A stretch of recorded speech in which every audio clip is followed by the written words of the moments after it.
So Russia అధ్యక్షుడు ఇండియాలో పర్యటించడం వెనుక కారణం ఏంటి అనుకోవాలి. 2 రోజుల పర్యటనలో భాగంగా మోదీ పుతిన్ కీలక భేటీ జరగనుంది. మరి వీరిద్దరూ కలిసి ఈ 2 దేశాలు ఇండియా, రష్యా కలిసి అమెరికాకు చెక్ పెట్టే అవకాశం ఉంది అనుకోవాలా? అసలు ఏం జరగబోతుంది? ఎగుమతులు, దిగుమతులు జరిగే అవకాశం ఇక మీదట ఎక్కువగా ఉండే అవకాశం ఉంది అనుకోవాలా సార్? అమ్మ గౌరీ, నీకు మామూలుగా న్యూస్ ప్రేక్షకులకు నమస్కారం. మీ ప్రశ్నలో జవాబు ఉన్నది. ఎందుకంటే మీరు చెప్పారు అమెరికాకు చెక్ పెట్టడం కోసం. నిజమే. ఎందుకంటే ఎవరి రాజకీయం వారిది. మీ ఇంటికి నా ఇల్లు ఎంత దూరం, నా ఇంటికి మీ ఇల్లు ఎంత దూరం కనుక అమెరికాకు చెక్ పెట్టాల్సిందే, తప్పదు. ఎందుకంటే RIC పేరు మీద, రష్యా, ఇండియా, చైనా పేరు మీద ఈ సంవత్సరంలోనే మధ్య భాగంలో మనకు 2-3 నెలల క్రితమే మన చైనాలో ఒక సదస్సు జరిగింది. షాంఘై సదస్సు అంటాం. షాంఘై కోఆపరేటివ్ సదస్సు జరిగింది. దానికి ముగ్గురు అధినేతలు హాజరయ్యారు. మోడీ గారు వెళ్ళారు, పుతిన్ వెళ్ళారు, ఎట్లాగూ జిన్పింగ్ అక్కడే ఉంటారు. ఆయన చాలా దేశాలు, 20 దేశాలు దాన్ని పిలిచారు. ఆ దేశాలను అంగీకారానికి వచ్చిన ఏంటంటే మనం పరస్పరం మన సామరస్యంతో వాణిజ్య, ఆర్థిక, రాజకీయ ఒప్పందాలు కుదుర్చుకుందాం. రాజకీయ ఒప్పందాల కంటే ఆర్థికాన్ని, రక్షణ ఒప్పందాలు కుదుర్చుకున్నారు. అక్కడ జరిగింది అది. కనుక దానికి ప్రతిగా చాలా నుంచి ఏది ఉక్రెయిన్ యుద్ధం, రష్యా యుద్ధం ఆపడం లేదు కనుక ఉక్రెయిన్ కు మేము ఆయుధాలు సప్లై చేస్తున్నా అది రష్యా వినడం లేదు కనుక రష్యా చేయాల్సిన పని ఏంటంటే యుద్ధం ఆపాలి. యుద్ధం ఆపాలంటే రష్యాకు ఆర్థిక వనరులన్నీ ఎక్కడికాడ దిగ్బంధనం చేయాలి, దిగ్బంధనం చేయాలని చెప్పి మనను ఒత్తిడి తీసుకొచ్చారు. చైనాను ఒత్తిడి తీసుకొచ్చారు కానీ చైనా వినలేదు. మీ ఇష్టం ఏమైనా చేసుకోండి అని అంటే మొండిగా వ్యవహరించింది. కనుక చైనా వినకపోతే ఈ మధ్యాహ్నం దొరికింది మనమే. కనుక మన మీద చాలా ఒత్తిడి తీసుకొచ్చారు. తీసుకురావడమే కాకుండా రష్యా నుంచి మీరు చమురు దిగుమతి చేసుకున్నంత కాలం రష్యా వినదు, ఉక్రెయిన్ యుద్ధం చేస్తూనే ఉంటది, మీరు ఆర్థిక వనరులు రష్యాకి ఎక్కిస్తున్నారు. మనకేమున్నది, మిగతా ప్రపంచంలో గల్ఫ్ దేశాల కంటే చౌకగా రష్యా ఇస్తుంది. అట్లనే ఒకే రష్యాతో మొత్తం చేసుకోవాలి. మొత్తం చమురులో కేవలం 20% మాత్రమే రష్యా నుంచి మనం దిగుమతి చేసుకుంటున్నాం. మిగతా 80% వివిధ దేశాలకు చేసుకుంటున్నాం. ఆ 25% ఓరవకుండా తక్కువ ధరకు వస్తుంది మీకు. వాళ్ళకి విదేశీ మార్గ ద్రవ్యం వస్తుంది కనుక మీరు ఇచ్చిన డాలర్లతోనే యుద్ధం చేస్తుందని చెప్పి రష్యా నుంచి మీరు చమురు దిగుమతి చేసుకోవడం మొత్తం నిషేధించాలని చెప్పింది. దాన్ని కొంత తగ్గించడం, ఆ ఉద్దేశం అంటే పెద్దగా ఏం తగ్గించలే, 4-5% తగ్గించడం, మిగతా వస్తూనే ఉంది సంతృప్తి కోసం. అప్పుడు ఏమైందంటే వెంటనే అమెరికా కూడా మా నుంచి కొనమని ఒత్తిడి చేస్తుంది. అమెరికా నుంచి కొంటే ఇప్పుడు $65-70 ఒక బ్యారెల్ చమురు ఏమో, ముడి చమురు రష్యా నుంచి వస్తుంది.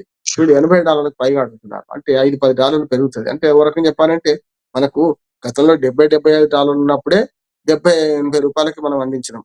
$110 కొన్నప్పుడు గతంలో మనకు మోడీ ప్రభుత్వం రాకముందు $110 దాకా పోయింది. కానీ ఇప్పుడు $70-75 మనం అదే $110 పెట్రోల్ అమ్ముతున్నాం కదా, డీజిల్ అమ్ముతున్నాం కదా $100. కనుక ఇట్లా చూసుకుంటే మీరు చౌకగా వస్తున్న దాన్ని మీరు అమ్ముకుంటూ, రీఫైన్ చేసుకుంటూ మిగతా దేశాలకు కూడా అమ్ముతున్నారు మీరు. కనుక మీరు ఈ పని చేయడానికి రష్యా లాభపడుతుందని అమెరికా అభ్యంతరాలు ఉంటాయి. వైరములు వాణిజ్యం అందే, పూను విద్యలు స్పర్ధలంది అని చెప్పి గురిజాడ పరవ్ గారు ఎన్నడో రాసిండ్రు. కనుక ఏమంటే విద్యలో స్పర్ధలు ఉంటాయి, కానీ వాణిజ్యాలు వైరాలు ఉంటాయి. కనుక ఇప్పుడు ఆ వైరాన్ని కొనసాగించే క్రమంలో, వైరాన్ని తగ్గించే క్రమంలో మనమేమో ఇటు పక్కన రష్యాతోని, చైనాతో ఒప్పందాలు చూసుకుంటాం. ఇప్పుడు రష్యా అధ్యక్షుడు రావడం అనేది ఖచ్చితంగా అమెరికాకు చెక్ పెట్టడం కోసమే, వద్దనేది లేదు. మనకు రష్యా మంచి మిత్రుడు, అమెరికా నమ్మదగ్గ మిత్రుడు ఎప్పుడు కాదమ్మా. ఎప్పుడు అమెరికా మనం మోసం చేస్తూనే ఉంది. ఇవాళ కాదు, నెహ్రూ కాలం నుంచి మొదలుకొని మోడీ వరకు ఎంతమంది ప్రధాన మంత్రులు మారినా చాలా సార్లు మనకు రష్యాతోనే లాభం జరిగింది కానీ అమెరికాతో లాభం జరగలేదు. కాకపోతే కీడు జరిగింది వరకు చెప్పంటే.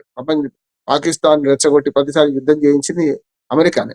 ఇప్పటికి కూడా అమెరికా పాకిస్తాన్కి మద్దతు చేస్తుంది. పైకి మన వైపు ఉన్నట్టు రచించినా కూడా యుద్ధం చేస్తుంది. కనుక అమెరికా నమ్మదగ్గ మిత్రుడు కాదు. ఎప్పుడు కూడా బొకారో, బిలాయ్ ఉక్కు కర్మాగారం నుంచి మొదలుకొని ఆనాడు ఆధునిక దేవాలయాలైన నాగార్జున సాగర్, శ్రీశైలం, భాక్రానంగ డ్యాముల సాంకేతిక పరిజ్ఞానం కానీ, ఇవాళ S-400 కానీ, రేపు వచ్చే S-500 కానీ, రక్షణ ఆయుధాలను సప్లై చేయడం కానీ రష్యా మనకు నమ్మదగ్గ మిత్రుడు. ఖచ్చితంగా రష్యా అధ్యక్షుడు ఆహ్వానిస్తున్నాం. ఇది అమెరికాకు చెక్ పెట్టడానికి పరోక్షంగా సమస్య లేదు. మనం అన్నా అనుకుని అమెరికాకు తెలుసు కనుక అమెరికా తెలివి తక్కువది కాదు కదా. కనుక ఆ రకంగా మనం ఆహ్వానించుకుంటాం. ఇంకో గంటలో మన రష్యా అధ్యక్షుడు పుతిన్ దిగబోతున్నాడు. మన భూమి మీద కాలు మోగపోతున్నాడు. రేపు సాయంత్రం దాకా సుమారు 24 గంటలు ఉంటారు. ఇవాళ ప్రధానమంత్రి మోడీ వ్యక్తిగత విందుకు హాజరవుతారు. ఆ తర్వాత రేపు రాష్ట్రపతి విందిస్తే అక్కడ హాజరవుతారు. తర్వాత శిఖరాగ్ర సమావేశం, ఇద్దరు ఒంటరిగా మాట్లాడతారు, దుబాసీలు ఉంటారు. ఆ రకంగా రేపు చాలా కీలకమైన 10-12 ఒప్పందాలు కుదుర్చుకోబోతున్నారు. ముఖ్యంగా చమురు ఎగుమతి దిగుమతి విషయంలో చర్చ తప్పనిసరి వస్తుంది. అట్లాగే భారత ఉపఖండం చుట్టూ ఉన్న దేశాలను మెల్లగా ఒకవైపు చైనా, ఒకవైపు అమెరికా కబడించుకొని వాళ్ళ మన శత్రువులు తయారు చేస్తుంది కనుక దాని తగ్గ రక్షణ వ్యవస్థ ఏర్పాటు చేసుకునే క్రమంలో అంటే 2 ఒప్పందాలు కీలకంగా కుదురుతాయి అనుకుంటున్నాను. ఒక రక్షణ ఒప్పందం, రెండోది మనకు ఆర్థిక సహకారం ఇచ్చే ఒప్పందం. అంటే మన దేశంలో కొన్ని ప్రాజెక్టులకు ఆర్థిక సహకారం ఇస్తుంది. రక్షణ రంగ ఒప్పందంలో ముఖ్యంగా బ్రహ్మోస్ క్షిపణి ఉంది కదా, రష్యా, ఇండియా మన కలవాలి అంటే ఈ 2 దేశాల పేర్లు కలవాలని చెప్పి బ్రహ్మోస్ క్షిపణులు తయారు చేసే దానిలో కూడా ఆధునిక సాంకేతిక పరిజ్ఞానం రష్యా మనకి ఇస్తున్నది. అది కూడా తీసుకుంటాం, మన దగ్గర ఉత్పత్తి చేసుకుంటాం.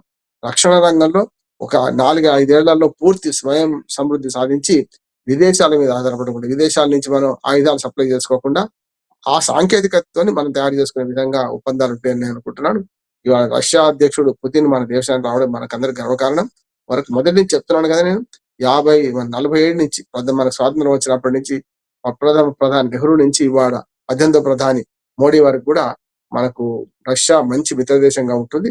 అమెరికాకు చెక్ పెట్టడమే కాకుండా చైనాతో కూడా మన రక్షణ ఒప్పందాలు కుదిర్చడంలో మనకు రష్యా అధ్యక్షుడు పుతిన్ మధ్యవర్తిత్వ పాత్ర వహిస్తారు. ఈ 3 దేశాలు కలిస్తే ప్రపంచ జనాభాలో ఆల్మోస్ట్ ఆల్ 40% దాటుతుంది. కనుక అట్లా కూడా ఆర్థిక శక్తిగా, రాజకీయ శక్తిగా, డెమోగ్రఫిక్ చూసుకున్నా కూడా డెమోగ్రఫిక్ కూడా చూసుకుంటే మనం దాదాపు ఈ 3 దేశాలు కలిసి 350 కోట్ల పైగా ఉంటాము. 400 కోట్ల దాకా వస్తాం మనం. వాళ్ళు ఒక 150 కోట్లు, మనం ఒక 150 కోట్లు, అంటే 300 కోట్లు మనదే ఉంటుంది. కనుక ఈ 3 దేశాలు కలిస్తే ఖచ్చితంగా 300 కోట్ల జనాభా.